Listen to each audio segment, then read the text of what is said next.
Ready? Play.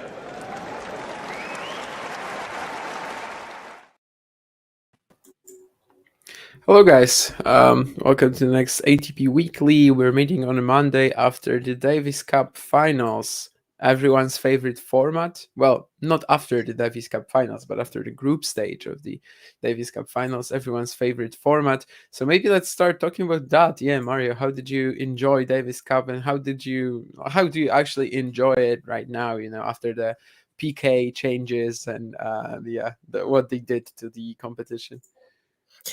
Uh, yeah, I'm a little bit nostalgic about the home away ties. I used to like that a lot. Of course, there was something that was needed to be changed, because if not, there would not even been a discussion a few years ago. But probably,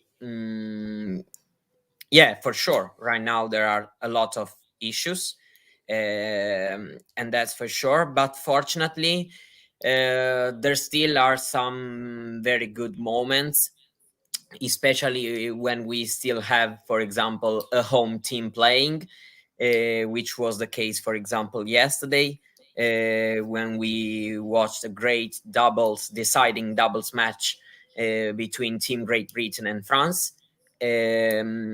So yeah, I would say that fortunately the team environment, and especially when the competition gets close, there are still some very good moments.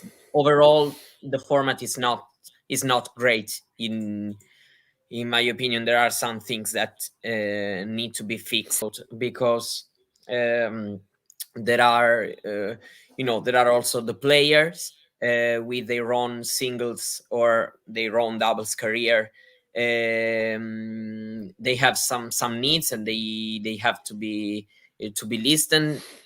We know that a lot of players have complained about this format, but also probably, for example, it's almost impossible to see, for example, a comeback to the best of five format, because I think that it would not be sustainable anymore.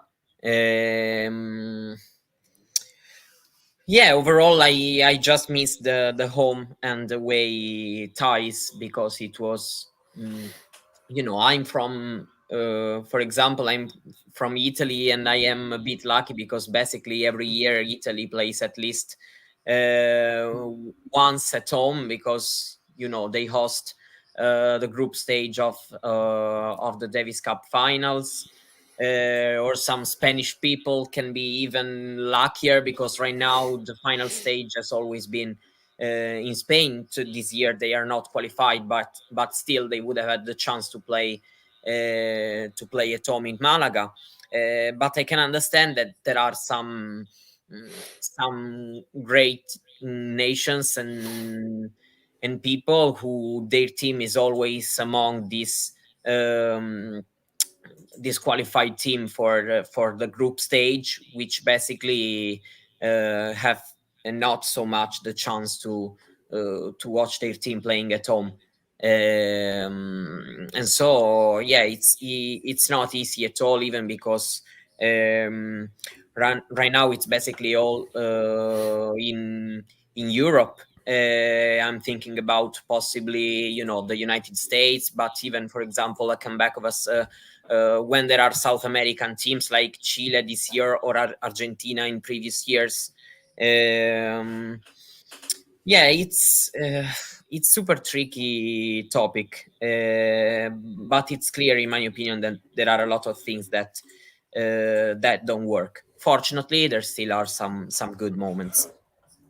Yeah, personally, I am not as harsh on this as most people are, just because the home and away ties are still there in World Group 1, World Group 2. Yeah. I don't know if we're gonna talk about it today, I think at the end, we might give that a mention as well. After all, you've invited me on the show. You should expect some Mhm. niche tennis topics, but but yeah, I think Wawrinka going at Davis Cup was pretty fun this week. I liked it, and what's the solution to the format? Who knows? I mean, personally, I was always of the idea that maybe if they just did like a 4-team final event somewhere, that would be good, and just stay with most Mhm. of the competition, home and away ties. But then you probably need more weeks throughout the year as well, dedicated to that. So it is tricky. And as I said, like personally, I don't really care all that much as long as we still have the home away ties in World Group 1, World Group 2, which are also very high quality most of the time. So I don't really care that much. And as you said, sometimes the yeah, when we have the groups hosted by some countries, right, that still gives us a lot of good atmosphere. It's just the other matches that tend to be maybe a little disappointing. And yeah, the fact that they're paying people in order to support very loudly, that's weird. But anyway, let's talk about the group that took place in Bologna. And I mean, what a performance from Team Canada. Did they win Davis Cup 2022, or am I struggling with my memory? Or they did, right? they Yeah, they they they, did. they did They they did did. win Davis Cup last year. And let's talk about their performance here, because actually they didn't have Felix Auger-Aliassime, and as it turns out, they also didn't have Denis Shapovalov, because even though he was on the roster, he did not play. And Alexis Galarneau, Vasek Pospisil, and Gabriel Diallo. They did it all by themselves. Diallo was the only one who lost the match. He lost to Nicolas Jarry, but otherwise, I think Galarneau especially 5-0. So is it just more of college players performing in a team-based scenario? Because obviously Galarneau played for North Carolina and Diallo, I think, for Kentucky. So we've seen that over the years, that players from the college background tend to be amazing at Davis Cup. So there really is something there, it seems. Yeah, they prove to be, all players with great qualities. Galarno and Diallo, in especially, but also Pospisil, as you mentioned, of course. They all did really really well. I'm talking more about Galarno and Diallo because probably for most of the fans were less known. And so I think that they finally had the chance to play on in a big occasion like a group stage of the Davis Cup final series against good and established players like for example, the Italian players. Italy didn't have Sinner and Berrettini, but still they faced players like Musetti and Sonego. And then they played against Chile that this year in um, yeah, Jari is doing really well this year, and he beat Diallo. But they both proved to have the qualities to be good stars also in the final eight stage. I don't know how the team will look like because of we still don't know whether Auger-Aliassime, Shapovalov will be there to play, and but Do overall you know what was up with Felix, by the way? Like, why was Felix? Why wasn't Felix on the team? Uh, to be honest, We don't know. We don't have the info on that, right? No. yeah, we don't have yeah, even because I guess he's playing soon. Mm-hmm. Um, yeah. So no, I really don't know, to be honest. But the team proved overall to be very very strong because they have a very good and solid doubles, which is important and crucial in this format with best of best of 3 points, best of three rubbers. And also in singles, these two guys played really, really, really well. And also Pospisil did his job quite incredibly. But I am very, very happy to see these two players getting a place, a spot that they deserve, because they have the game. And for example, Diallo, I saw that there was into the Italian press, there was some talking about him even before the competition, like be careful. And indeed, he played really well, getting one win, and it's been yeah, simply great to see, even because suddenly on paper for most people Canada became like the third team on paper of the competition, and but we talking in general, we're underestimating a lot these two players, which whose qualities are undeniable. Yeah, if Shapovalov and Ojar are healthy, then I suppose Galarno might not make the team, but he did extremely well at number 2 and also playing doubles with Pospisil, 3-0 in that too. Yeah, and Diallo had a tougher job as the number 1 seed. I was a bit surprised that Galarno was not chosen, against Sweden. I guess they were just counting on Pospisil beating Leo Borg, which he did, but it was 3 sets.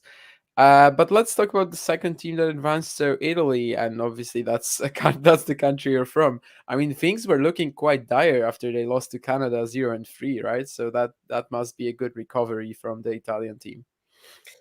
Yeah, it became, at one moment it seemed super super difficult, and Yeah, then in the end it hasn't been that much, because basically they arrived yesterday facing Sweden and needed to win just one out of the three rubbers. Yesterday it was on Saturday, but no, it was, yeah, okay. I don't remember if it was yesterday or yeah, it Saturday. was yesterday. It was Anyway, yesterday. Yes. yesterday. There's been a lot of talk, a lot of talk in Italy about this, about the team, about Sinner not going to the Davis Cup, injury, not injury. Fortunately, the captain Volandri has put a stop to these useless speeches about Sinner, because he was not in the team, and there was no need to talk about him. The two players, we've seen Musetti in singles only once, losing to Diallo. And in my opinion, I don't know if the decision came because him saying that he wasn't ready to play the other days, or because of the captain choosing to rely on Arnaldi and Sonego. But in the end, it's been a great choice, because yeah, Sonego, some ups and downs in these team competitions, losing some matches, but beating other great players. And for example, the win he got against Jari has been a very very good one, because of the recovery he had facing match point and then winning in the third set. And a big thanks from Italy to Matteo Arnaldi, because he came informed to the event. And even if, in my opinion, I saw the matches and he hasn't played at his very very best level compared to the past weeks, but did his job well to got the points he needed to get. um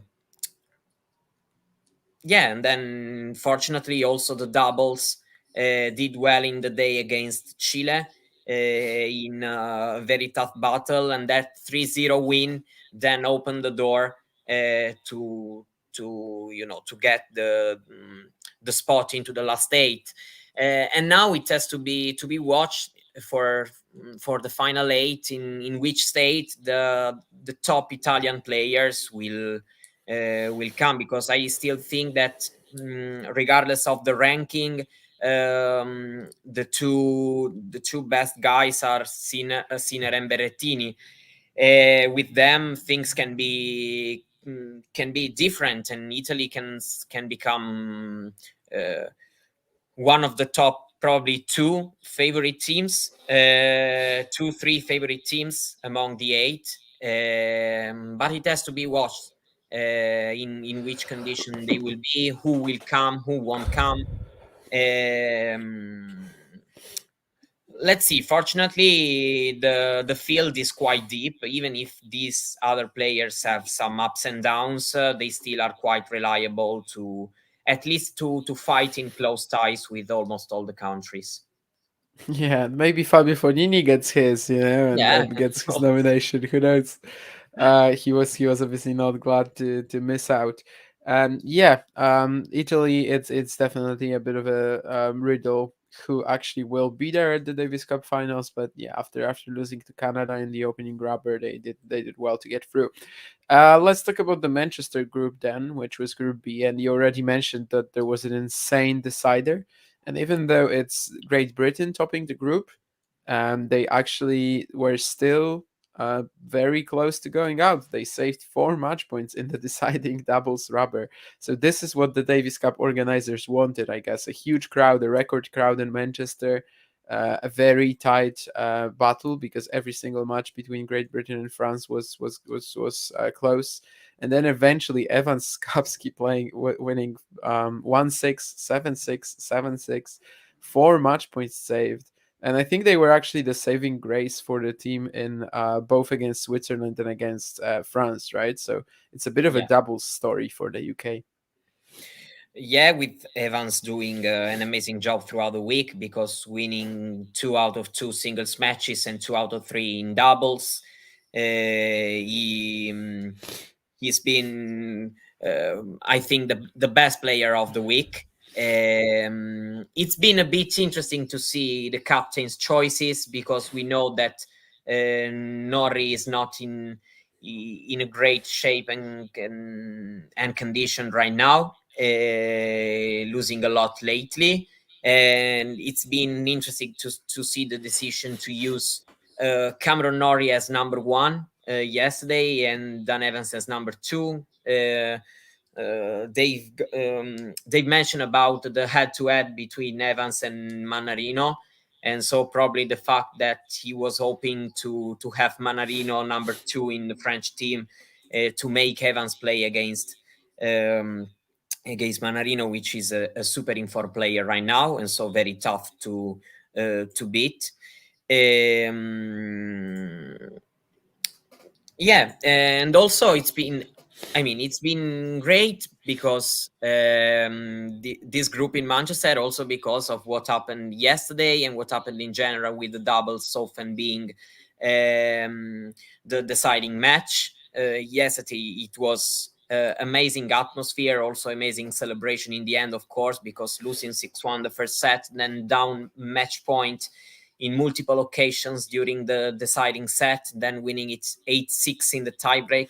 It's really been great, and I think that the UK can have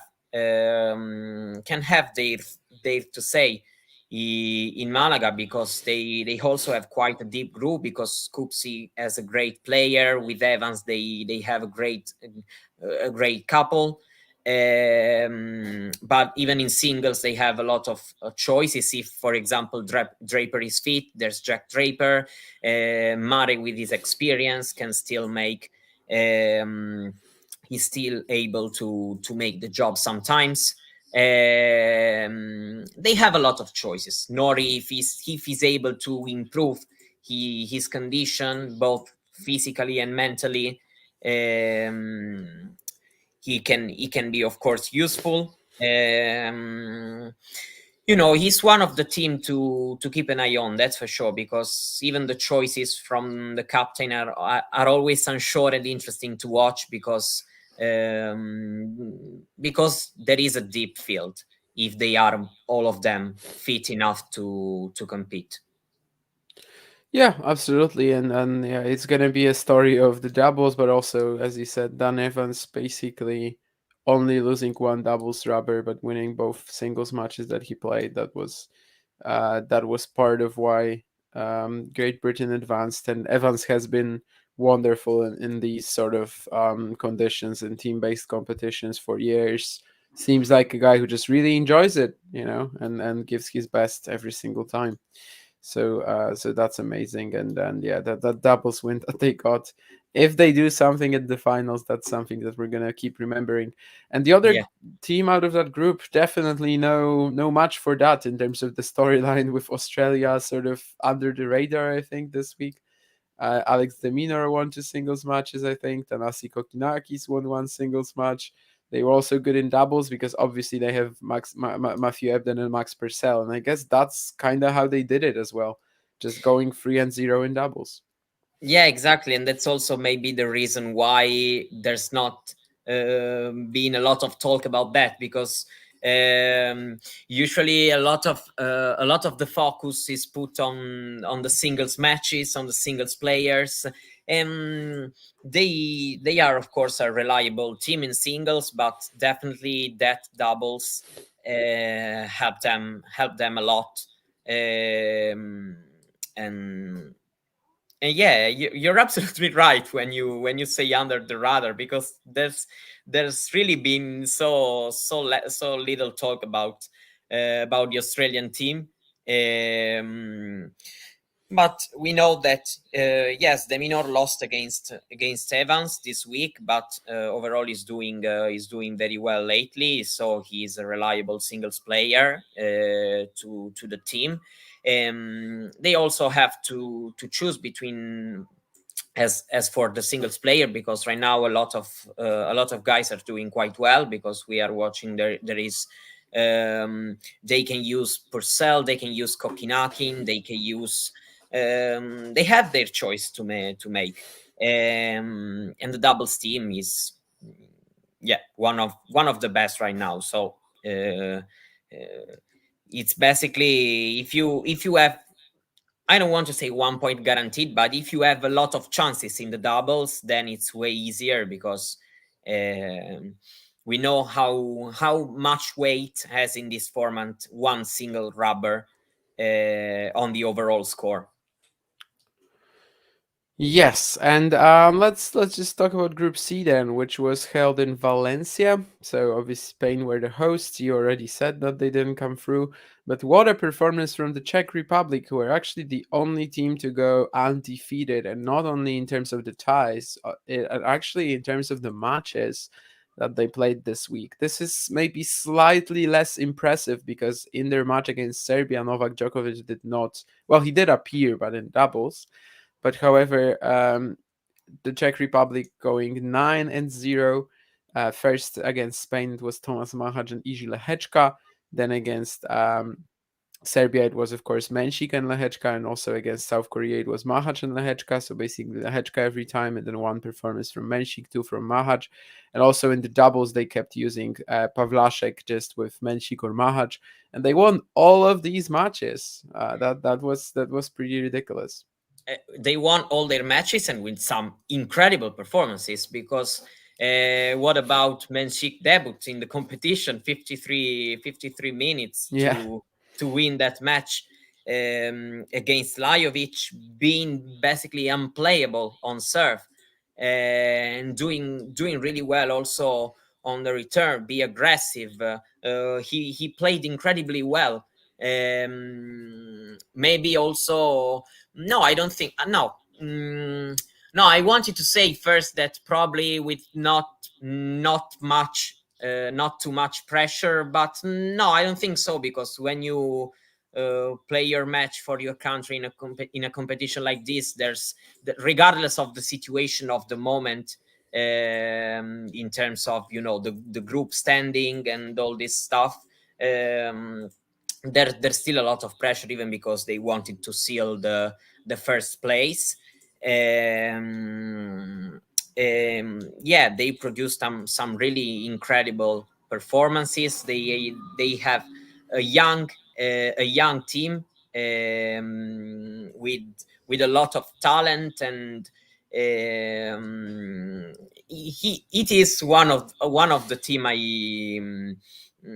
I watch with most pleasure. I enjoy a lot watching all of them, because yeah, also because they are all very very young, and they want to have this success. Going 9-0 is not easy at all. They did super well even in doubles. Wow, they're looking super strong. Now we are watching that quarterfinal. They're going to face either Australia or Finland, and it doesn't look impossible. So I think that they have raised their voice, and they arrived to Malaga with good hopes, because they've played some flawless tennis. Yeah, and then you're right about the youth of the team as well. You know that the Czech Republic obviously has been investing in junior tennis so much, and at some point they have to sort of reap the rewards, even on the men's side, because obviously on the women's we've had so many more top players coming from Czechia.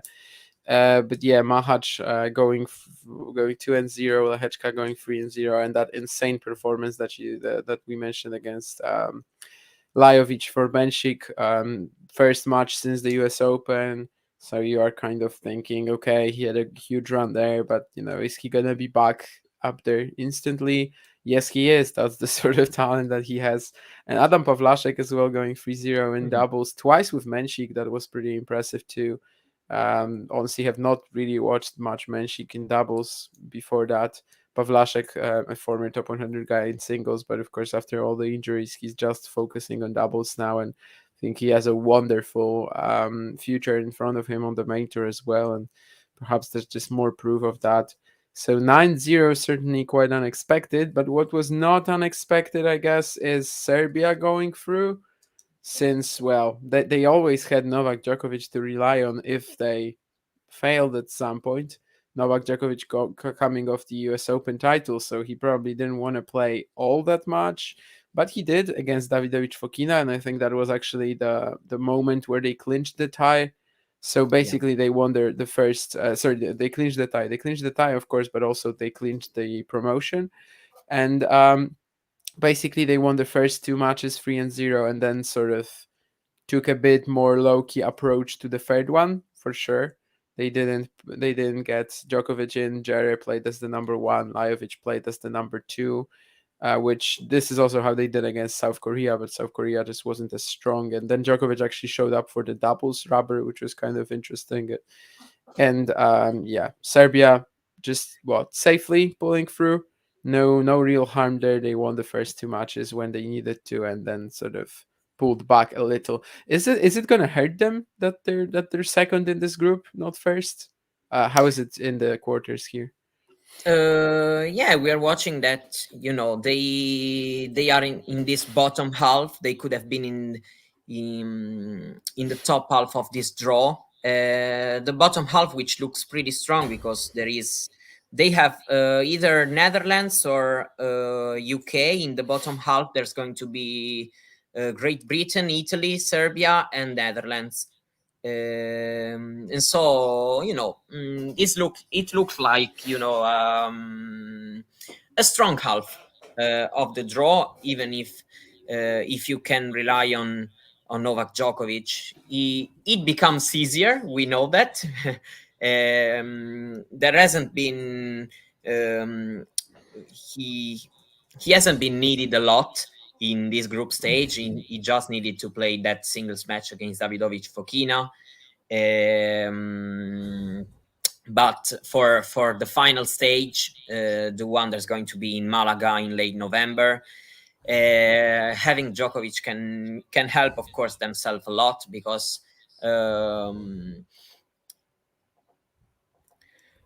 simply because it's a point. He should earn that point against basically anyone in the draw, especially given his motivation.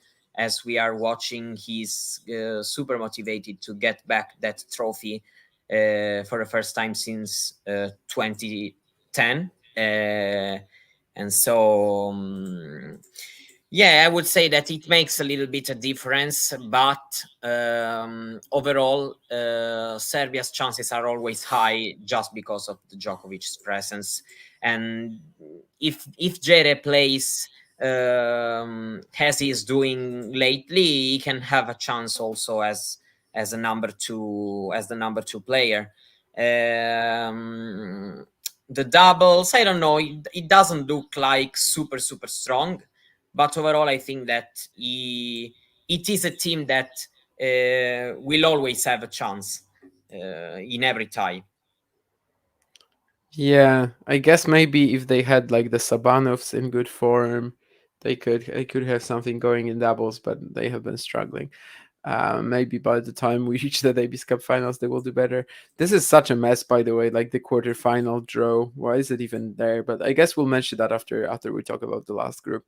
But yeah, last group. I think. Well, I don't know if it's a surprise, but Finland stepping up is definitely nice to see. They also have this pretty young team, I would say. Maybe not in terms of the doubles, but in terms of Vitan and Rusuvuori. It seems like soon enough, maybe that Finland will even have two top 100 players at the same time. It's possible. And Otto Virtanen, I think, was the main hero here, as he won all three of his singles matches. One of them against Mackenzie McDonald in like crazy circumstances. Emil Yeah, Rusuvuori went 2-1. And I think in the doubles they did not do that well, right? Heliovara Niklas Salminen lost twice, and then Heliovara Kaukovalta actually playing against the United States, which I guess by this time they will have secured their promotion, because otherwise Kaukovalta probably wasn't playing, I'm assuming. But yeah, Otto Virtanen, and I think is the main story here, beating Dino Prismic, Mackenzie McDonald, and Botik van de Zandschulp. So maybe not the toughest number two opponents in this group as a whole. However, still huge from him to step up like that. Obviously, indoor conditions, something that he thrives in, and basically is like a top 70 player, whereas he's top 150, let's say, outdoors. Not quite an Alicia Parks situation, but almost. And Emil Rusuvuori yeah, also yeah, yeah. after he lost to Uh, Talon Greek Sport did extremely well too. yeah, indoor tennis is he likes these indoor courts, and he's done really well also on the Challenger Tour. Yeah, as you um, was mentioning him, yeah, did an amazing job also because of all, especially the tight battle against McDonald, which was pretty dramatic in the end. But yeah, definitely, he on in these conditions he can do really well, so he can be really dangerous to face if you have not a super strong number two singles player. And that was, I think, the case in this group, also because of the captain changing a lot the choices through the various ties.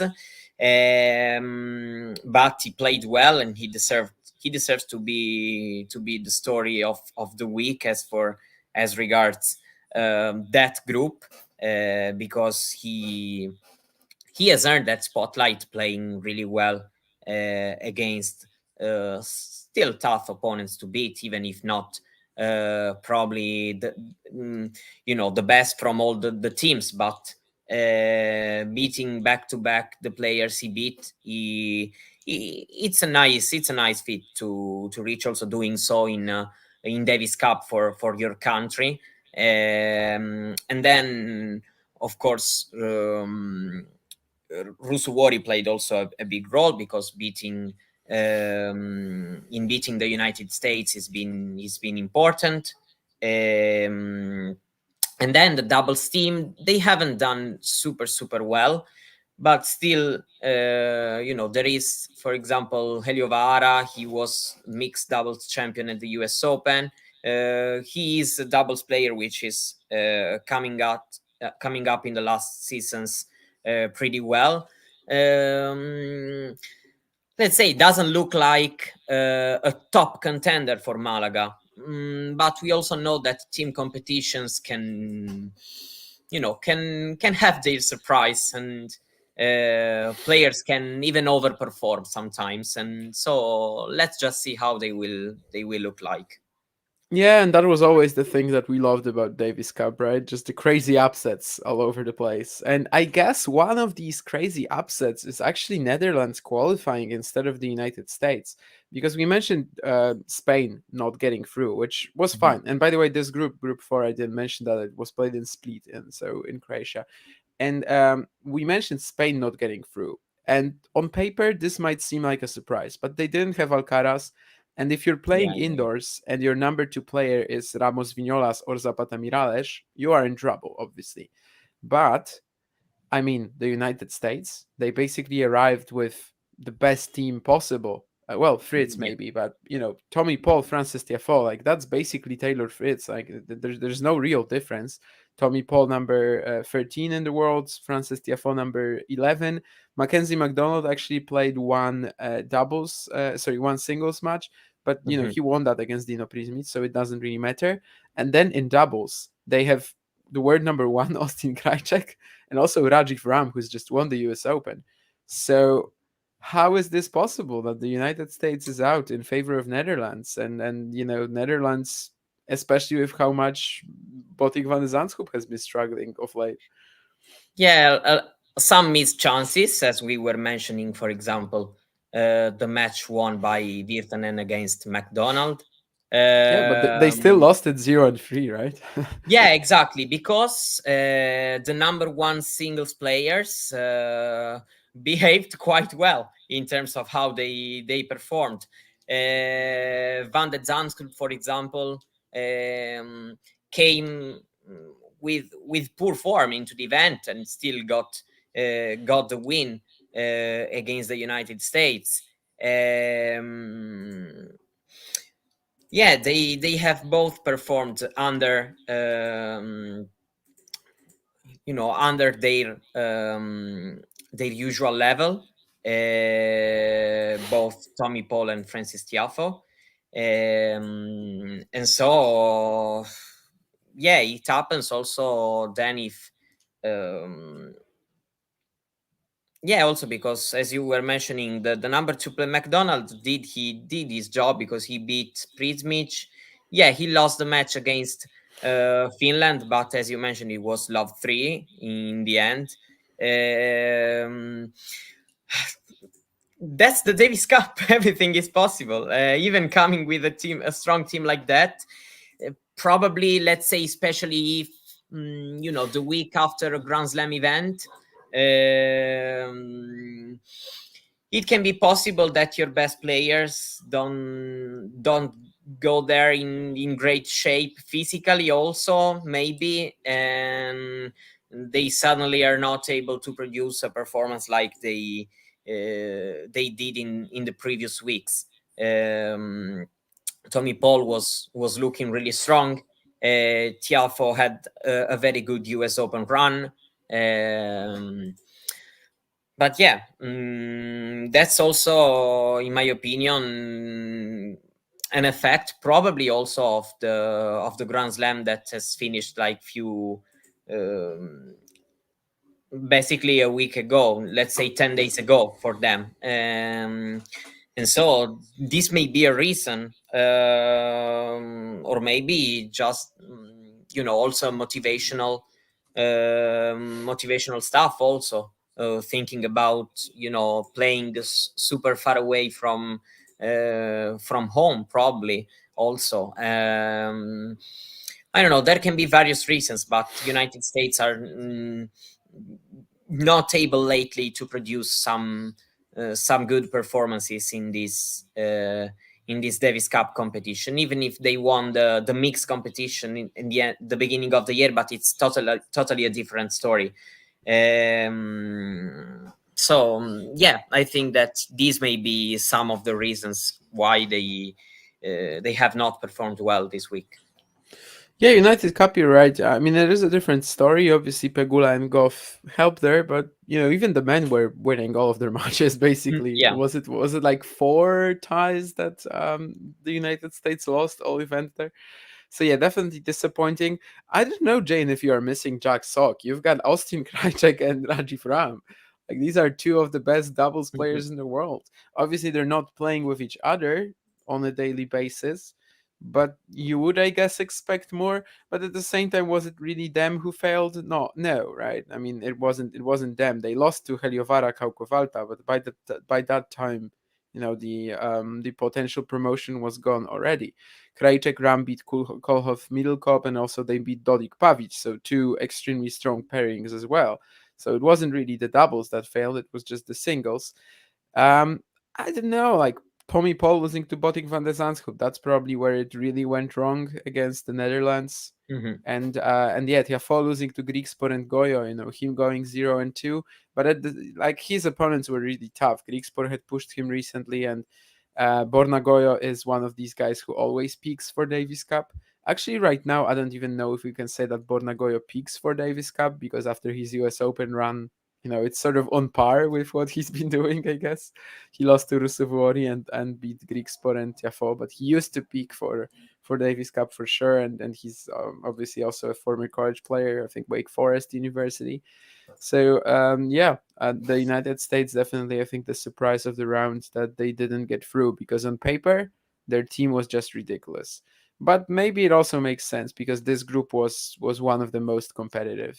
Even Croatia as the hosts, they had their chances. They had Goyo, Yeah, who always peaks for this. He went 2-1 up, like he went 2-1 in the singles, and also Dodik Pavic, obviously a very strong pairing, and they also went 2-1. They just struggled with Prizmic and Ajdukovic in the number 2 spot, because that's kind of what it needed to be. Neither of these are actually extremely good indoors. Prizmic or Ajdukovic, maybe if it was held on clay, but that's obviously not the format. And yeah, the format, we have this quarterfinal lineup, which is very weird. So basically, if I understand it correctly, so Canada can play either Australia or Finland, and so can Czechia, and also Italy can play Serbia or Netherlands, and what? And that is that actually correct? No. So Italy can play. What?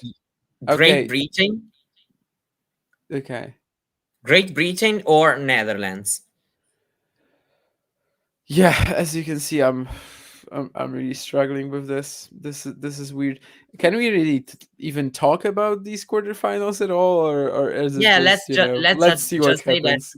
we know, basically we just know what is the top half and what is the bottom half of the draw, basically. Yeah. Um, so it's not Is it's this not easy needed? because Is this hmm? needed really? Is this needed? No, Can't they I just totally don't play? know, to be honest. Yeah, I don't know. Yeah. I don't know. Winner It's of Group A basically plays the the first second place in Group B. the first ranked teams are Hmm. set in their spots, and the second ranked teams are drawn. Mm, But only in halves. So yeah, it's not like exactly. a Only in it's not halves. it's not an actual draw. So Yeah, I yeah, yeah, don't I exactly. don't really get how it's done and why. Well, there's a lot of things about the Davis Cup format that don't make sense, I guess, and Yeah, that is something clearly one they of them. had to introduce a new a new pattern, a new topic of discussion.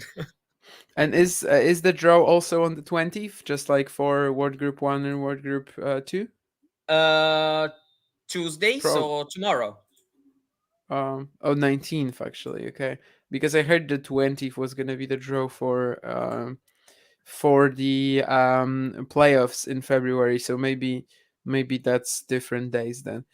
But anyway, the World Group finals, well, the final eight, they're going to take place in Malaga, 21, 26 of November. And as Mario said earlier, no Spain to be around. So no home advantage, no home crowds as well.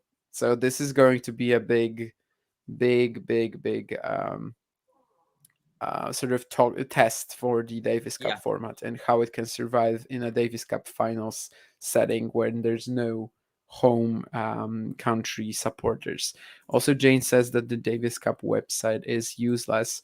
I don't know if I actually agree with that. Like the live scoring is pretty okay. I also like checking, just every single tie Well, I actually didn't check any world group, so like any finals Oh yeah, exactly. results there. So maybe that's what you're referring to. I basically was not invested in the finals almost whatsoever. So I was only really checking World Group 1 and World Group 2 most of the time, frankly. So maybe for that it's easier. And yeah. And let's talk about that actually. We have like Yeah, what exactly. Because well, we don't really have any like time set that we have to finish at, but we definitely have at least a few more minutes. So let's maybe mention some most interesting results from World Group 1 and World yeah, Group 2. We mentioned Italy, so let's talk about Poland, although there's not much to talk about really. We played Barbados in Kozerki, and well, Hubert Hurkacz was there as part of the team. He needs to play twice. He needs to play twice in order to make the Olympics. So he will also play in February, which will be of huge help to the Polish team naturally. We did not really have any chances of losing to Barbados. We got it done in four. Well, we got it done in three, which was, I guess, a little bit of a surprise because Darian King lost to Olaf Pieczkowski. Karol Drzewiecki also debuted. Tomasz Berkieta debuted. So good opportunities for the guys there. Berkieta, one of the best juniors in the world. He played a dead rubber as we sort of usually tend to do in Poland. You know, many of our players debuted this way. When we are leading 3-0, we get them to play. Like this is how, I don't know, Daniel Michalski played against Zimbabwe years back. Max Kasznikowski debuted like that against Hong Kong. I think Wojciech Marek even against El Salvador. But yeah, here it was just very easy. And yeah, with Hurkacz around, maybe Davis Cup World Group 1 is possible. I am very excited to see who we play because I haven't been to a Davis Cup tie in 10 years. So I would love to go, and if it's a home tie, I'm gonna go definitely. This September date is very tough for me because I'm always in Szczecin there, but I hope I'm gonna make it there. I don't think you were probably that invested in Poland against Barbados. Also, was there much to be invested in? well, let's see that here and there there have been things happening. Probably the most disappointing thing about the Group 1 has been Greece losing that way. Even if it was basically all relied on Stefanos Tsitsipas, Yeah. which was not doing well, and so he basically just lost the singles against Molchan, and after losing the doubles, and he also got the only 1 point Greece won. But he was 3 points away from losing even that match. So it's been pretty disappointing result, even because there was a lot of talking and peaks about the venue. So it was kind of weird to watch them losing, at least in that way. But we also know that everyone wants to sell his soul to win, especially in Davis Cup. And so if you're not 100% ready, you're going to be cooked, and that's what happened.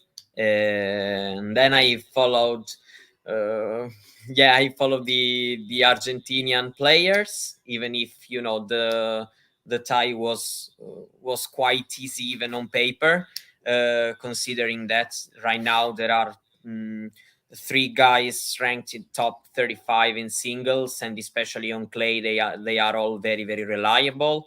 The doubles team is strong as well, and so it's been even if the first day hasn't been that easy, but overall the tie has never been into discussion. There's been, I saw Israel beating Japan. That's been quite an upset considering the players involved. Even if there were some some players missing in the Japan team, but they still had to top 200 players involved in singles. What else? Yeah, I mean, Japan will really like regret not bringing any of their singles players, like Taro Daniel, Yoshihito Nishioka, Yeah. Watanuki. Who else was there? Nishikori. I think there's like one more guy I'm forgetting. Probably they basically brought two guys who are around the top 200, but Yeah, they are exactly. like, well, they are both sort of underpowered, and they can basically Mhm. lose to, well, not anyone, but Israel Almost not having any players in the top 100 to 350, something like that. 350. Yeah. Yeah, they still managed to do it. Daniel Zuckerman, obviously, fantastic performance. He actually saved the match point to save the tie in the fourth rubber as well against Shimabukuro, and then Ishai Oliel beating Mochizuki in the deciding rubber. I think that was definitely one of the most surprising ones. And yeah, Argentina Lithuania that you mentioned, yeah, that was more competitive than expected on the first day. So that was pretty cool as well. I tried to follow that too, and Beranki's still getting a set of buys on clay. That was definitely wild. When it comes to Greece, they basically lost the tie when Klein and Zelenay beat Petros and Stefanos. That's for Mhm. sure.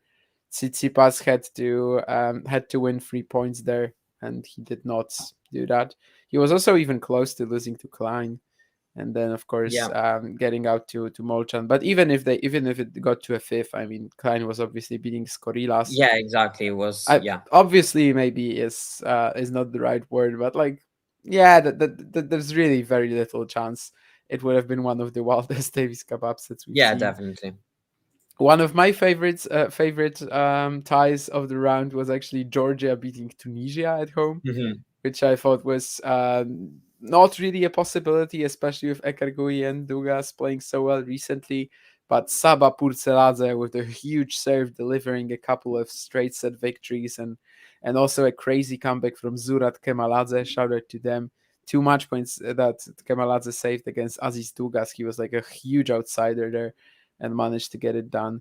That there was some talk in the chat about what was the best Davis Cup team matchup in recent memory, and I'm struggling to come up with an answer. Like, for some reason, Davis Cup matches don't really stick with me. Um, Mm. is there anyone that you remember? Oh my God. Because my memory goes at 2016 goes that far away. I don't know why. um mm, Like, I Matchup. remember some, I don't know, some finals like Croatia, Argentina. I guess was pretty decent, right? Del Yeah, Potro playing that was good Cilic. in, in Oh, and 20, it was maybe 2016. There was Del 16. Potro Yeah. Mare also. Yeah, but the fifth rubber sucked. But exactly, Del Potro Mare, maybe that Argentina Great Britain tie was good. I can't remember how it went exactly, but I think it was obviously the Del Potro Mare thing was just ridiculous. They played Yeah, for like five especially hours. considering the 2016 season Mare had, and Del Potro winning that match over 5 hours. Yeah, uh that's one of yeah. my favorite matches, I think, ever, really. The Del Potro, some of the shots that he played, like that running pass, and also Leonardo Mayer beating Dan Evans in the fifth rubber. Yeah, I think that could be one of the best ones in recent years. Obviously, we might be forgetting something really obvious because the final was also cool. There was Del Potro coming back against Cilic, right, from 2 sets to Yeah. down. But I think the final was a bit anticlimactic with the Del Boni's Karlovic 3 sets match, which was very weird to see and painful as an Ivo Karlovic fan. Del Boni's um best performance off clay ever, probably, right? yeah, after that, oh my God, after that I struggle to remember Yeah. a lot of things, honestly, especially since the change of the format. Hmm, because a lot of time I remember some match also um for the atmosphere and all this thing. For example, I think that I will remember the doubles match played between, yesterday between the Great Britain and France more than the singles rubbers, because of what this meant for, probably if Great Britain is going to win the Davis Cup, the Davis Cup trophy, we will go back to that as one of the turning points for the eventual win. But yeah, my memory usually lasts longer. In Davis Cup, I'm not that strong. Yeah, me neither. I do not really remember that many classic Davis Cup matches. I mean, we'll soon be taking this to the end, I suppose. But there was also a comment on Ultimate Tennis Showdown. Did you see the trophy? Did you see who won? No, I have no idea who won. No, I know it. I saw the pic on Twitter. So Rublev who won was the it? title because he Rublev. Ah, that's why Jane is mentioning it. Okay. yeah, it was, and also it was kind of cool, the pic with that trophy. Rublev was looking fitting that trophy really well, to be honest. So the pic is worth to be seen. But overall, I haven't followed the matches. I watched Davis Cup rather than that. So yeah, I just know that Rublev won. Yeah, and also there was a comment about Felix Mishker. Did you guys discuss? I guess this is not really the topic of the show, but obviously shout out to him, the guy who started the road to 1 ATP point series, and he Yeah. got there. He got that 1 ATP point. Finally, got like a pretty easy draw in the first round. He was actually the underdog for the bookies, but like barely, and he managed to take the opportunity and did well in the second round. It seems, at least, because I don't think it was streamed. Well, yeah, Monastir never really is, but he also did well in the second round against Andres Martin, the Georgia Tech college player who beat Kokinakis last year in Atlanta. Was it Kokinakis? I think it was Kokinakis, right? Should be. Yeah. I'm pretty sure it was Kokinakis. So it seemed like a decent performance there as well, getting 8 games of Andres Martin. Yeah. Anything else from the World Group 1 or World Group 2? I don't really know. There was also Ukraine beating Jesus, let me remember that. Colombia, right? That was also Yeah, surprising, it and was. and this is funny because they played on neutral ground in Georgia, in Yeah, Caspian, which exactly. is also when Georgia beat Tunisia. So basically they Yeah, were there's been Kazakhstan winning his clay tie, even if they were overwhelming favorites yeah, they were, yeah. against Bulgaria. Uh, so I just was surprised that it was on clay, given that Bublik doesn't really like to play on clay. But overall, I can understand why. In fact, Yeah, I had a talk with someone about this on Twitter, but like, there's still no way he goes in as the number 2 or number 3 for this one, right? Because they have Kukushkin, I think, in the number 3 spot. So Bublik still has to be at least the second best Kazakhstani player on clay, but probably still the first one over Skatov. And I guess he kind of showed it here as well. Good win over Kuzmanov, which I guess it was something that he didn't really need to do. And after they lost the doubles, maybe some small opportunity for Bulgaria opened up, but probably they needed Kuzmanov to win at least one of the singles rubbers to have a mhm. shot. Yeah, and I guess that's maybe really it. I think this is maybe where we're gonna finish it. John says that Spain in 2019 was cool, but honestly, do you remember anything from that? I remember the storyline about, there was a storyline about Bautista losing his dad, getting emotional, winning there. Uh-huh. Um, yeah, and of course it was, last Davis Cup title won by Nadal. That was the home team winning. Yeah, that's what I remember from Spain.